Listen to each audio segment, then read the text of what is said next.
എപ്പോഴും നമ്മൾ പച്ചക്കറിയും ഫ്രൂട്ട്സ് ഒക്കെ വാങ്ങാൻ വേണ്ടിയിട്ട് ചന്തയിൽ പോകുന്നതാണല്ലോ നിങ്ങൾ കണ്ടിട്ടുള്ളത്. അതായത് ഞായറാഴ്ചയും വ്യാഴാഴ്ചയും മാത്രമുള്ള ചന്ത. അവിടെ നമ്മൾ പോകുന്നത് നമ്മുടെ വീട്ടിലേക്ക് ഒരു 1 വീക്കിലേക്ക് ആവശ്യമായിട്ടുള്ള സാധനങ്ങൾ ബൾക്കായിട്ട് എടുക്കാനാണ് കേട്ടോ. അതല്ല, നമുക്ക് അല്ലറ ചില്ലറ സാധനങ്ങളൊക്കെ ചിലപ്പോൾ ആ ഒരു വീക്കിൻ്റെ ഇടയിൽ ആവശ്യം വരും. അങ്ങനെ വരുമ്പോൾ ഞാൻ പർച്ചേസ് ചെയ്യാറുള്ള ഷോപ്പാണിത്. ഇത് നമ്മുടെ ആർമി കോമ്പൗണ്ടിന് അകത്തുള്ള ഷോപ്പാണ്. ആർമിക്കാർക്ക് മാത്രമാണ് ഇവിടെ നിന്ന് പർച്ചേസ് ചെയ്യാൻ പറ്റുള്ളൂ കേട്ടോ.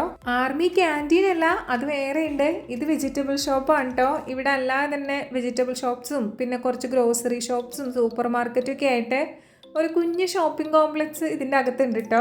അവിടെ നമുക്ക് അത്യാവശ്യം നല്ല സാധനങ്ങളൊക്കെ കിട്ടും. അപ്പം ഞാനിങ്ങനെ ഇടയ്ക്കുള്ള ആവശ്യങ്ങൾക്ക് ഇവിടെ വന്നിട്ടാണ് പർച്ചേസ് ചെയ്യാറ്.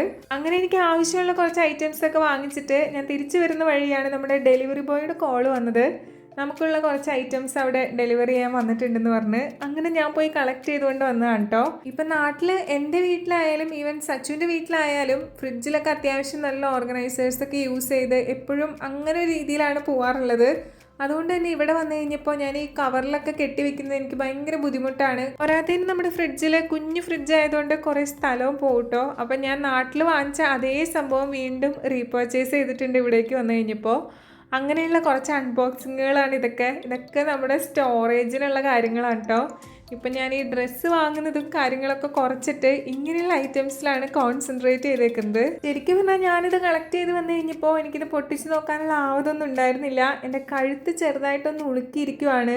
അതിപ്പോൾ വീഡിയോയിൽ ഞാൻ ഒരുപാടങ്ങ് അങ്ങനെ എക്സ്പ്രസ് ചെയ്യാത്തതാണ്. സത്യം പറഞ്ഞാൽ ഒരു പരുവത്തിനാണ് ഞാനിങ്ങനെ കഴുത്ത് അനക്കിയിരിക്കുന്നത്. ഇതിപ്പോൾ പൊട്ടിക്കാതെ മാറ്റി വെച്ച് കഴിഞ്ഞാൽ ചിലപ്പോൾ അങ്ങനെയും മറന്നു പോവും. ചിലപ്പോൾ ഡാമേജ്ഡ് ആയിട്ടുള്ള പ്രൊഡക്ട്സ് എന്തെങ്കിലും ഉണ്ടെങ്കിൽ നമ്മൾ റിട്ടേൺ പോളിസി ആ ഡേറ്റിന് മുന്നേ മാറ്റി വാങ്ങണമല്ലോ. മിക്ക സമയത്തും എനിക്ക് അങ്ങനെ അബദ്ധം പറ്റാറുണ്ട്. പൊട്ടിക്കാതെ ഞാൻ ചിലപ്പോൾ ഒരാഴ്ചക്ക് അങ്ങനെ വെച്ചേക്കും. പിന്നെ തുറന്നു നോക്കുമ്പോൾ എന്തെങ്കിലും ഡാമേജ് ഉണ്ടെങ്കിൽ ആ റിട്ടേൺ പോളിസി കഴിഞ്ഞു പോയിണ്ടാവും കേട്ടോ. അങ്ങനെ 1-2 വട്ടം അബദ്ധം പറ്റിയതുകൊണ്ട് ഇപ്പം എന്ത് സാധനം വന്നാലും ഞാൻ ഉടനെ അൺബോക്സ് ചെയ്ത് നോക്കാറുണ്ട്. ഈ ഒരു ഓഫ് വൈറ്റ് ഓർഗനൈസറിൻ്റെ സെറ്റ് ഞാൻ കുറച്ചെണ്ണം വർക്കിംഗ് ടേബിളിലേക്കും ബാക്കി കിച്ചണിലേക്കുമാണ് വാങ്ങിച്ചത്. അപ്പോൾ ഈ പ്രൊഡക്ട്സിൻ്റെ ലിങ്ക് വേണ്ടവർക്ക് ഞാൻ ടാഗ് ചെയ്ത് കൊടുത്തേക്കാം കേട്ടോ.